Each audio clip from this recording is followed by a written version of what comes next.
नमस्कार विद्यार्थी मित्रांनो, सर्वांचं वेलकम आहे आपल्या स्मार्ट स्टडी कट्टा 2.0 वरती। आणि आज आपण पाहणार आहोत मराठी व्याकरण व त्याच्यावर आलेले काही क्वेश्चन जे आयोगाने इथून मागे विचारलेले आहेत। त्या क्वेश्चनचा आपण डिटेलमध्ये एकदम ॲनालिसिस घेणार आहोत। तर आपण आज मराठी भाषा, लिपी व व्याकरण या टॉपिकचे सगळे क्वेश्चन घेणार आहोत यामध्ये। तर पाठीमागच्या व्हिडिओमध्ये आपण काही शब्दार्थ घेतले होते, तर या व्हिडिओमध्ये आपण व्याकरणाला स्टार्ट केलेला आहे। तर चला तर मग पाहूया क्वेश्चन कोणते आहेत ते। तर पहा, आपला पहिला टॉपिक आहे मराठी भाषा, लिपी व व्याकरण आणि याच्यावरचे आयोगाने जे काही क्वेश्चन विचारलेले आहेत ते आपण इथे घेणार आहोत। तर पहिला क्वेश्चन पहा, योग्य विधान ओळखा। राज्यसेवा 2020 ला विचारलेला प्रश्न आहे। योग्य विधान ओळखायचे आपल्याला। पहिलं ऑप्शन बघा, देवनागरी लिपीत प्रत्येक ध्वनीला स्वतंत्र चिन्ह आहे। आता करेक्ट कोणते आहे ते पाहून घेऊया। देवनागरी लिपीत प्रत्येक ध्वनीला स्वतंत्र चिन्ह आहे। यस, प्रत्येक ध्वनीला कसं स्वतंत्र चिन्ह आहे, म्हणून हे ऑप्शन करेक्ट आहे। दुसरा आहे संस्कृत व प्राकृत भाषांची देवनागरी लिपी आहे, हे देखील कसं आहे, करेक्ट आहे। नंतर मराठी भाषेच्या लिपीला देवनागरी लिपी म्हणतात, हे देखील कसं आहे, बरोबर आहे। देवनागरी या लिपीत कोणतेही चिन्ह एकापेक्षा अधिक ध्वनी दाखवितात, तर हे कसं आहे, चूक आहे। कारण कोणतेही चिन्ह एकापेक्षा अधिक ध्वनी दाखवित नाहीत, म्हणून हे कसं आहे, चूक आहे। एकापेक्षा अधिक ध्वनी दाखवत नाहीत, म्हणून आपलं आता उत्तर काय असेल पाहिजे, ABC बरोबर। म्हणजे तिसरं ऑप्शन आपलं करेक्ट आहे, ABC बरोबर। पुढचा क्वेश्चन पाहू। हा व्हिडिओ तुम्ही शेवटपर्यंत पहा, कारण अशा प्रकारचे डिटेलमध्ये एक्सप्लेनेशन मराठी लँग्वेज किंवा दुसऱ्या कोणत्याही लँग्वेजचे तुम्हाला यूट्यूबवर कुठेही भेटणार नाही, जे की आपल्या व्हिडिओमध्ये हे एकदम डिटेलमध्ये भेटून जाणार आहे तुम्हाला। आणि ह्याची PDF पाहिजे असेल तर ती पण आपल्या टेलिग्राम चॅनलवर तुम्ही घेऊ शकता। त्याच्यासाठी डिस्क्रिप्शन बॉक्समध्ये टेलिग्राम चॅनलची लिंक दिलेली आहे। दुसरा प्रश्न पहा, मराठी भाषा लिपीस कोणत्या नावाने ओळखले जाते? बघा, हा क्वेश्चन राज्यसेवा 2019 ला विचारलेला आहे। मराठी भाषा लिपीस कोणत्या नावाने ओळखले जाते? पहिला आहे वर्णमाला लिपी, दुसरा ऑप्शन आहे देवनागरी लिपी, तिसरा आहे बाळबोध लिपी आणि चौथा आहे आदर्श लिपी। तर ऑब्वियसली याचं देवनागरी लिपी म्हणून पण ओळखलं जातं आणि बाळबोध लिपी म्हणून देखील ओळखलं जातं। म्हणजे ब आणि क असणारा ऑप्शन कुठे आहे बघा, तर 2 नंबरचं ऑप्शन तसं आहे, ब आणि क, म्हणजेच आपलं 2 नंबरचं उत्तर करेक्ट आहे। पुढचा क्वेश्चन पहा, देवनागरी लिपी लिहिण्याची बरोबर पद्धत कोणती? तर देवनागरी लिपी आपण कशी लिहितो? आता हे जे पेज आहे, समजा हे जे पेज आहे हे पूर्ण, तर आपण लिहिताना इथूनच स्टार्ट करतो ना, म्हणजे डावीकडून आपण कसं लिहितो, तर डावीकडून आपण उजवीकडे लिहित जातो। म्हणजेच असं ऑप्शन कोणता आहे, देवनागरी लिपी डावीकडून उजवीकडे लिहित जाते, तर हे 3 नंबरचं ऑप्शन आपलं करेक्ट आहे। पुढचा क्वेश्चन पाहूया, भाषाविषयक कौशल्यांच्या साधारणपणे किती पायऱ्या आहेत? भाषाविषयक कौशल्यांच्या किती पायऱ्या आहेत? तर 5, 3, 4 आणि 2। तर ह्याचं करेक्ट आन्सर आहे 5 पायऱ्या आहेत। तर त्या 5 पायऱ्या कोणत्या आहेत? लेखन, वाचन, लेखन, वाचन, भाषण, संभाषण आणि श्रवण। ह्या अशा 5 पायऱ्या आहेत भाषा विषयाच्या। नेक्स्ट क्वेश्चन बघा, मराठी भाषा गौरव दिन कधी असतो? तर मराठी भाषा गौरव दिन कधी असतो? तर तो असतो 27 फेब्रुवारीला। 27 फेब्रुवारीलाच का? तर तेव्हा कुसुमाग्रजांचा जन्मदिवस आहे 27 फेब्रुवारी, म्हणून त्यांचा जन्मदिवसच मराठी भाषा दिवस गौरव दिन म्हणून साजरा केला जातो। तर कुसुमाग्रजांचं पूर्ण नाव पण माहिती असू द्या तुम्हाला, तर त्यांचं पूर्ण नाव काय आहे? विष्णू वामन शिरवाडकर। विष्णू वामन शिरवाडकर।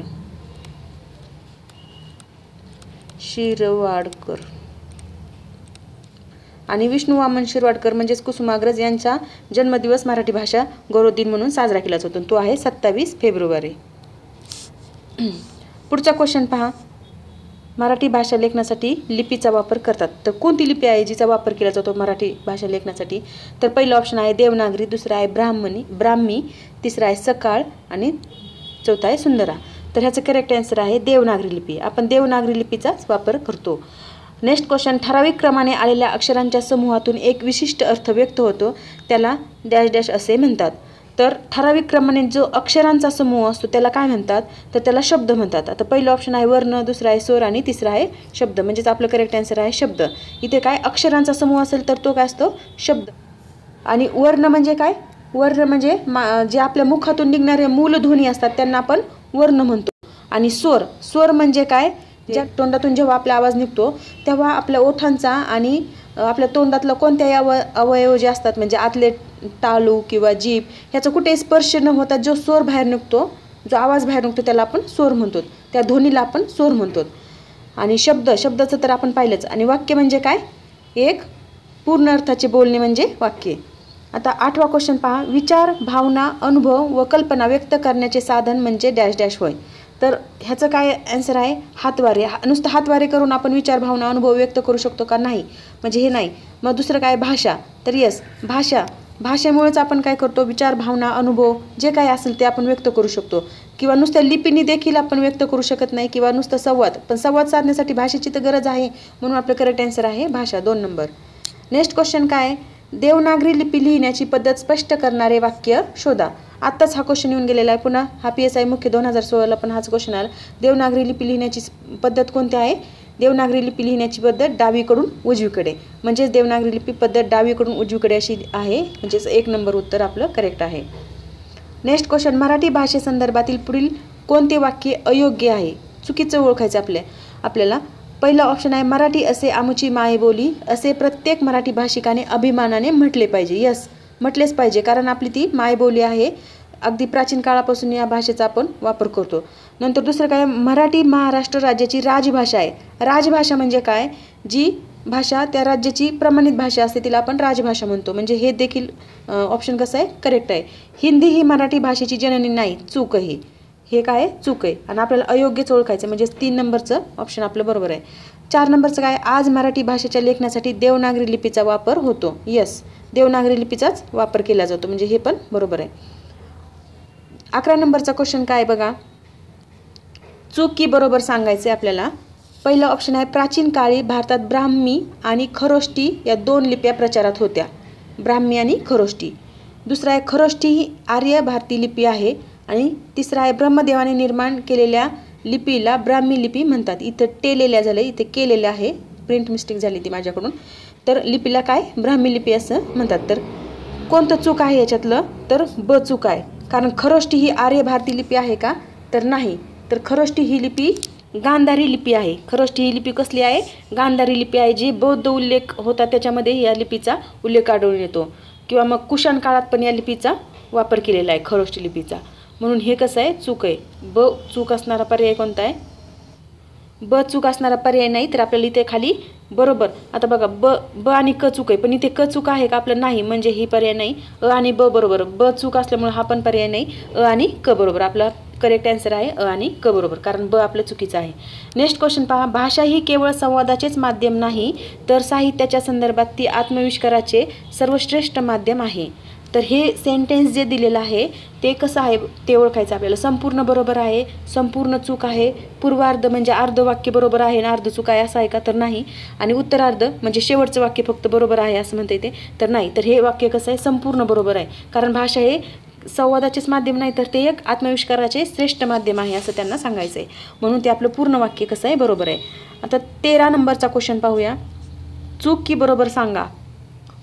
पहिलं ऑप्शन काय, आपण जी लिपी वापरतो तिला बाळबोध लिपी म्हणतात. बाळबोध लिपी ही म्हणतात, म्हणजेच हे कसं आहे, बरोबर आहे. आता पहिल्या क्वेश्चनमध्येच आपण पाहिलं होतं की बाळबोध लिपी, मराठी भाषेला बाळबोध लिपी देखील म्हणतात. नंतर काय, देवनागरी लिपी उभ्या, आडव्या, तिरप्या, गोलसर अशा रेषांनी बनलेली असते. यस, हे पण बरोबर आहे.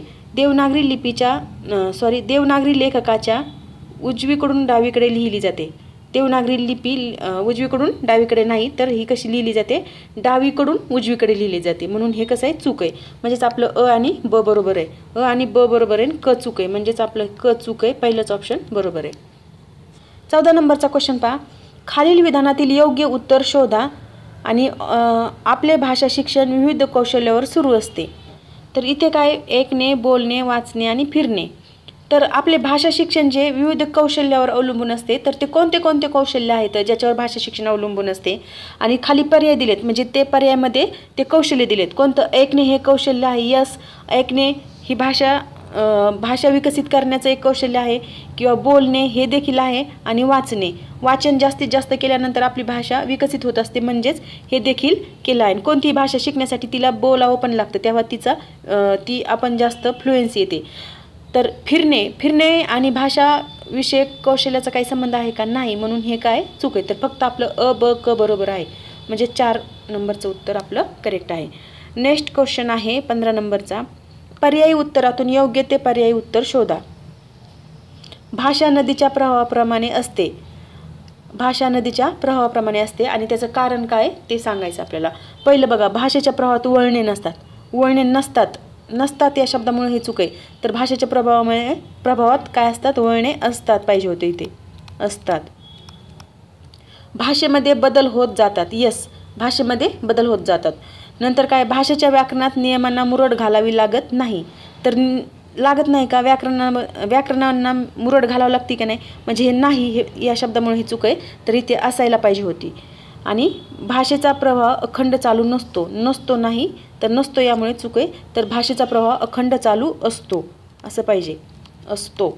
म्हणजेच इथं काय कारण विचारलं, तर कारण योग्य कारण कोणतं आहे? मग भाषेमध्ये बदल होत जातात, हे त्याचं योग्य कारण आहे. म्हणून 2 नंबरचं उत्तर आपलं करेक्ट आहे. 16 नंबरचा क्वेश्चन पहा. खानदेश भागात बोलली जाणारी बोली कोणती? देश म्हणजे खानदेश भागात बोलली जाणारी बोली कोणती? तर खानदेशचा भाग जो कोणता आहे? नंदुरबार, धुळे, जळगाव इकडचा जो भाग आहे तो खानदेशी भाग आहे. तर तिथे कोणती भाषा बोलली जाते? अहिराणी, कोकणी, हळबी आणि डांगी. तर तिकडे अहिराणी भाषा बोलली जाते, म्हणून आपलं 16चं 1 नंबर उत्तर करेक्ट आहे, अहिराणी. तर कोकणी भाषा कुठे बोलली जाते? कोकणपट्टीत. कोकण भाग जो आहे तिकडे आपण कोकणी भाषा बोलली जाते. आणि हळबी भाषा चंद्रपूर आणि भंडाराकडे. तर 17 नंबरचा क्वेश्चन पाहूया आपण. 17 नंबरचा क्वेश्चन. व्याकरण म्हणजे काय आहे? व्याकरण म्हणजे काय? तर व्याकरणकारांनी लिहिलेली भाषा. दुसरा आहे भाषेचे स्वरूप स्पष्ट करणे. आणि तिसरा आहे भाषेचे स्पष्टीकरण करणारे शास्त्र. आणि भाषेची उपयुक्तता स्पष्ट करणे. तर ह्याचं 3 नंबरचं उत्तर करेक्ट आहे. भाषेचे स्पष्टीकरण करणारे शास्त्र म्हणजे व्याकरण होय.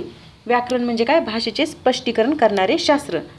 आणि हे व्याकरण जो शब्द आहे ते वी अधिक आ अधिक कृ म्हणजे करण यापासून ते शब्द तयार झालेले व्याकरण. ही संस्कृत धातू आहे आणि यापासून ही शब्द तयार झालेला आहे व्याकरण.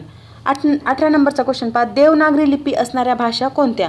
तर देवनागरी लिपी म्हणजे जी आपली मराठी भाषेची जी लिपी आहे तशाच प्रकारची लिपी असणारी अजून भाषा कोणत्या आहेत? तर पहिले आहे मराठी, गुजराती, हिंदी आणि संस्कृत. तर हेच आपलं करेक्ट आन्सर आहे, कारण मराठी नंतर गुजराती भाषा पण या देवनागरी लिपीपासूनच लिहिली जाते. हिंदी भाषा पण आणि संस्कृत भाषा पण आपल्या देवनागरी लिपीपासूनच लिहिली जाते. तर इथे इंग्लिश आले, इकडे कानडी, तर हे देवनागरी आहेत का? नाही. नंतर मराठी, तेलुगू, हिंदी आणि संस्कृत, इथे तेलुगू भाषा आलेल्यामुळं ही आपलं ऑप्शन नाही. आणि मराठी कानडी, ते कानडी आली, बंगाली, गुजराती, यामुळे हे आपलं नाही. तर पहिलंच ऑप्शन आपलं करेक्ट आहे. 19 नंबरचा क्वेश्चन पहा. देवनागरी लिपी आदर्श लिपी मानण्याचे कारण सांगा. तर देवनागरी लिपी का आदर्श आहे त्याचं कारण आपल्याला सांगायचं आहे. तर पहिलं ऑप्शन काय? देवनागरी लिपीत वर्णाला स्वतंत्र चिन्हाने दाखविता येत नाही. तर हे चूक आहे, कारण वर्ण हे देवनागरी लिपीतले वर्ण जे आहेत ते स्वतंत्र चिन्हाने दाखवलेले आहेत, म्हणून हे चूक आहे. दुसरं ऑप्शन काय? देवनागरी लिपीत उच्चारण्यात येणारा प्रत्येक ध्वनी स्वतंत्र चिन्हाने दाखविता येतो. यस, आपलं करेक्ट आन्सर पण हेच आहे, कारण देवनागरी लिपीत उच्चारण्यात येणारा प्रत्येक ध्वनी जो असतो तो स्वतंत्र चिन्हाने दाखवता येतो, म्हणून आपलं हे उत्तर कसं आहे? करेक्ट आहे. तर अशा प्रकारे आपण आज 19 क्वेश्चन इथे पाहिलेले आहेत. तर अशा प्रकारचे क्वेश्चन किंवा अशा प्रकारचं एक्सप्लेनेशन तुम्हाला मराठी भाषेचं यूट्यूबवर कुठे भेटणार नाही, जे की आपल्या चॅनलवर तुम्हाला भेटणार आहे. आणि इथून पुढे सगळ्या टॉपिकचे क्वेश्चन जे आयोगाने विचारलेले आहेत ते तुम्हाला 1 बाय 1 व्हिडिओमध्ये तुम्हाला भेटून जातील. तर तुम्ही येणारे प्रत्येक व्हिडिओ पाहत राहा आणि ते पण शेवटपर्यंत पहा, जेणेकरून तुम्हाला प्रत्येक एक्झामसाठी याचा फायदा होणार आहे. कारण महाराष्ट्रामध्ये ज्या कोणत्याही एक्झाम होतात त्याच्यात 25% तरी भाग आपल्याला मराठी भाषेचा आहे. आणि मराठी भाषेशिवाय आपलं कोणतेही पोस्ट निघणार नाही, हे तितकं सत्य आहे. म्हणून तुम्हाला हे अत्यंत महत्त्वाचं आहे. आणि अशा प्रकारचे तुम्ही व्हिडिओ पाहत राहा. तर हा व्हिडिओ तुम्हाला कसा वाटला ते नक्की कमेंट बॉक्समध्ये कळवा. आणि अशाच प्रकारचे व्हिडिओ पाहत राहा. आणि वाटलं तुम्हाला योग्य तर आपल्या चॅनलला लाईक, शेअर आणि सबस्क्राईब करायला विसरू नका. Thank you very much.